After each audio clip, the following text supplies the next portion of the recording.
கிறிஸ்தவம் வந்து ஒரு யூனிட்டி இன் டைவர்சிட்டி, எல்லாரும் ஒன்னு சேரணும், common currency, common economic forum, common இதுன்னு சொல்லி எல்லாவற்றையுமே, அதாவது ட்ரேட் இதெல்லாம் பாத்தீங்கன்னா ஓபன் பண்ணி விட்டுருக்காங்க. they want to have a commonality everywhere. ஆனா அப்படிப்பட்ட ஒரு காலகட்டத்தில் தேவன் என்ன பண்ணுகிறார்? மனிதன் தன்னை மறந்ததன் நிமித்தமாக அவனுடைய எல்லா காரியங்களையும் சின்னாபின்னமாக போகத்தக்க வண்ணத்தில் சிதறடித்து விடுகிறார். அடுத்தபடியா பாத்தீங்கன்னா டிஸ்பென்சேஷன் ஆஃப் ப்ராமிஸ். இது வந்து ஆபிரகாமுடைய காலத்திலிருந்து அந்த இஸ்ரவேலர்கள் எகிப்திலிருந்து மீட்டு செல்லப்படுகிற காலம் வரைக்கும் காணப்பட்ட காலம் டிஸ்பென்சேஷன் ஆஃப் ப்ராமிஸ். தேவன் ஆபிரகாமை வேறு பிரிக்கிறார். ஆபிரகாம் இடத்தில் வாக்குத்தத்தங்களை கொடுக்கிறார்.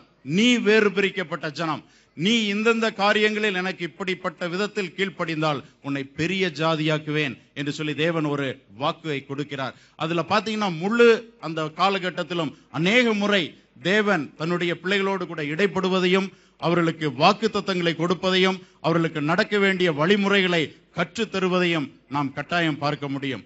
அடுத்த இது பாத்தீங்கன்னா டிஸ்பென்சேஷன் ஆஃப் லா.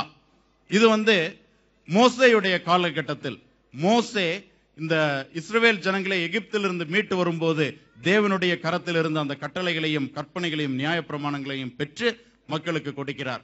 இந்த காலகட்டத்தில் காணப்படுவது ஒரு நியாயப்பிரமாணத்தின் காலம். நியாயப்பிரமாணம் தான் அங்க வந்து ஒரு மெஷரிங் இது மாதிரி யூனிட் மாதிரி வச்சு அதை பேஸ் பண்ணி மக்கள் நடத்தப்படுகிறார்கள். இயேசு கிறிஸ்துவானவர் உயிர்த்தெழுகிற அந்த நிகழ்வு நடக்கும் வரையிலும் இந்த உலகத்தில் காணப்பட்டது நியாயப்பிரமாணம். இந்த நியாயப்பிரமாணம் வேதம் சொல்கிறது. இந்த நியாயப்பிரமாணம் எதை கொண்டு வருகிறது? இந்த கற்பனைகள், கட்டளைகள், நியாயப்பிரமாணங்கள்லாம் மரணத்தை கொண்டு வருகிறது. when you are governed by law it brings death. அதற்கு அடுத்தது நாம் இன்றைக்கு இருந்து கொண்டிருக்கிற காலம் கிருபையின் காலம். இந்த கிருபையின் காலத்தில் நம்முடைய வாழ்க்கை எப்படி காணப்படுகிறது? ஏன்னா இந்த கிருபையின் காலம் வேதம் சொல்கிறது, கிருபையின் காலத்தில் பாவம் நம்மை மேற்கொள்ளாது. நாம் எல்லாரும் பாவத்தை வந்து ஒதுக்கி தள்ளிவிட்டு பாவத்தை வென்று சாவை ஜெயிக்கிறவர்களாக கிறிஸ்துவின் பிள்ளைகளாக மாறக்கூடிய காலம் இது. இந்த கிருபையின் காலத்தில் நாம் அசதியாக இருக்கக்கூடாது. இந்த கிருபையின் காலம் ஒரு நாள் எடுபட்டு போகும். நாம வாழ்க்கையில வந்து ரெண்டு காரியங்கள் தான் நிச்சயம். ஒன்னு வந்து மரணம், டெத். இன்னொன்னு the second coming of Christ. இந்த ரெண்டும் எப்ப வேணாலும் நம்ம சந்திக்கலாம். யாருக்குமே உறுதியா சொல்ல முடியாது என்னுடைய மரணம் இந்த நாளில் இருக்கும் என்று சொல்லி. யாருக்குமே உறுதியாக சொல்ல முடியாது இந்த நாளில் இயேசு கிறிஸ்துவனுடைய 2வது வருகை இருக்கும் என்று சொல்லி. அப்படி பார்க்கும்போது இந்த ரெண்டு நிச்சயமான காரியங்களையும் நம் முன்னால் நாம் வைத்து பார்க்கும்போது இந்த கிருபையை நாம் உரிமையாக்கி கொள்வது எவ்வளவு அவசியம் என்று சொல்லி நமக்கு தெரியும். கிருபையை பகிர்ந்து கொடுக்க வேண்டும் என்று சொல்லி வேதம் சொல்கிறது. ஒரு வசனம் வாசியுங்கள். 1 பேதுரு 4வது அதிகாரம் 10வது வசனம். 1 பேதுரு 4வது அதிகாரம் 10வது வசனம்.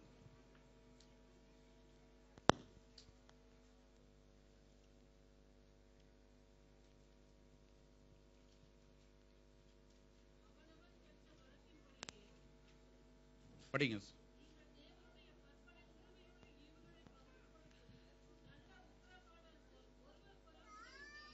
தேவனுடைய கிருபையை பகிர்ந்து கொடுக்கக்கூடிய நல்ல உக்கிரனக்காரனை போல் ஒருவருக்கொருவர் உதவி செய்யுங்கள்.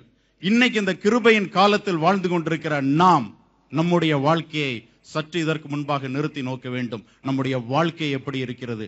கிருபையை பகிர்ந்து கொடுக்கிறோமா?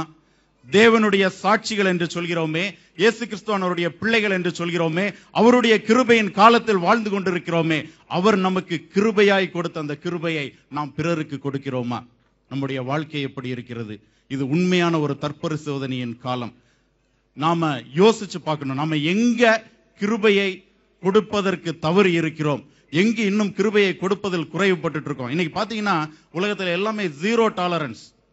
ஒரு என்ஜினியரிங் எக்யூப்மெண்ட் இருக்கட்டும், இல்லைன்னு சொன்னா ஏதாவது ஒரு என்ஜினியரிங் டெவலப்மெண்ட் இருக்கட்டும், 0 டாலரன்ஸ். கிரேஸே கிடையாது. எங்க போனாலுமே என்ன சொல்றாங்கன்னா 0 டாலரன்ஸ், நோ கிரேஸ்.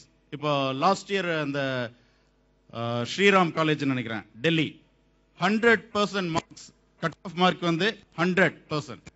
பாருங்க, இதே எந்த ஒரு கிரேஸுமே கிடையாது. 100 மார்க் எடுத்தாதான் அந்த காலேஜ்ல காமர்ஸ், எக்கனாமிக்ஸ் எந்த கோர்ஸ்னாலும் ஜாயின் பண்ண முடியும். இப்படிப்பட்ட ஒரு சூழ்நிலை, அந்த கிருபை அற்றுப்போகும் காலத்தில் நாம் இருந்து கொண்டிருக்கிறோம். நடைமுறை வாழ்க்கையில பாத்தீங்கன்னா கிருபையே கிடையாது, ஈவிரக்கம் கிடையாது. நம்ம காலையில கார் ஓட்டிட்டு போகும்போது ஒரு ஆள் நம்ம ஓவர்டேக் பண்ணியாச்சுன்னா அவனை ஹாங் பண்ணி நிப்பாட்டி முறைச்சு பார்த்து, இப்படிப்பட்ட காலகட்டத்தில் நாம் வாழ்ந்து கொண்டிருக்கிறோம். நமக்கு தேவன் கொடுத்த கிருபையை உண்மையான விரையில் நாம் பிறருக்கு பகிர்ந்து கொடுக்கிறோமா, இல்லை அந்த கிருபையை பெற்றுக்கொண்ட நாம் கிருபையை இழந்து போகக்கூடிய விதத்தில் நம்மை நடத்தி கொண்டிருக்கிறோமா? யோசித்து பார்க்க வேண்டிய ஒரு காலம்.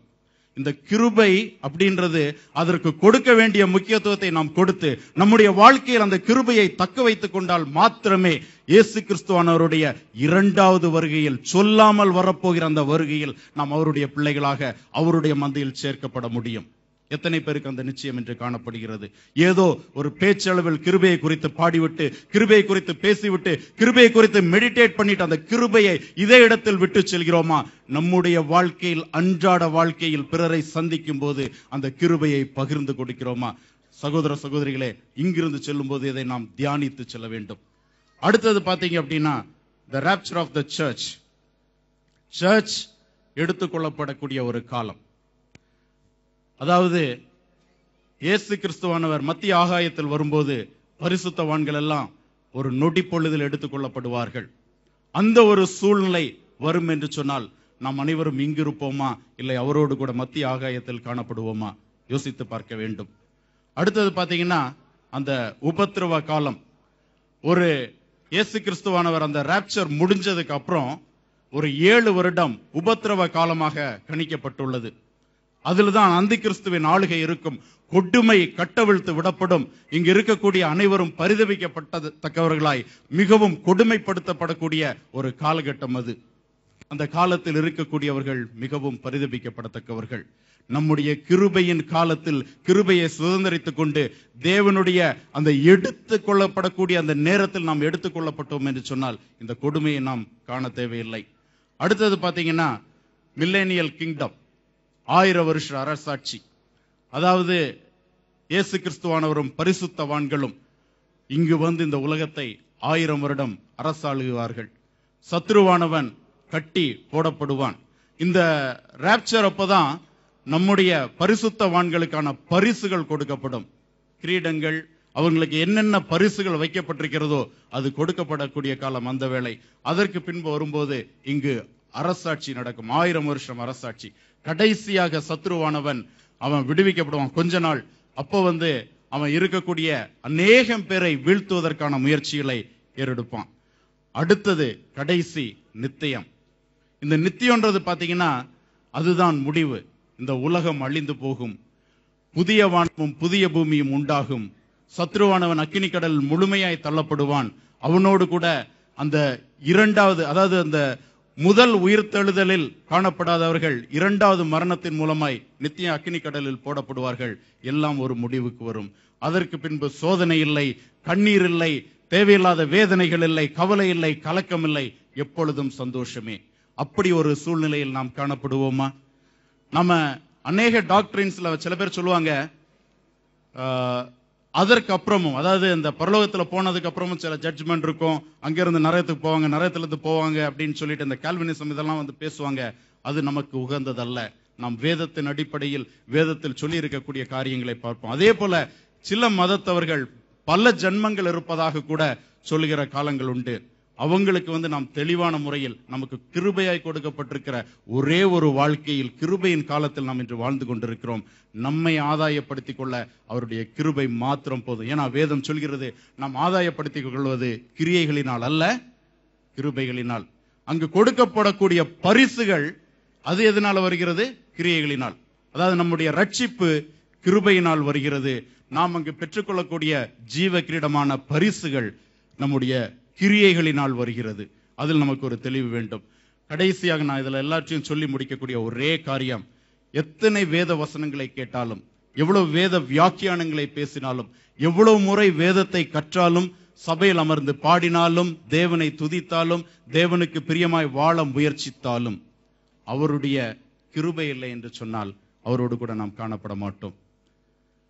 இயேசு கிறிஸ்துவானவர் சிலுவையில் அறையப்பட்ட போது அந்த கடைசி சால்வேஷன், பிதாவே நீர் பரத்தில் வரும்போது என்னை நினைத்தருளோன்னு அந்த கள்ளன் சொன்னப்போ உருக்கத்தோடு அவனையும் அழைத்து சென்றாரே. எவ்வளவு ஒரு நல்ல ஒரு ரட்சிப்பு யாருக்கு கிடைக்கும்? நீ இன்று என்னுடனே கூட பரதீசில் இருப்பாய்.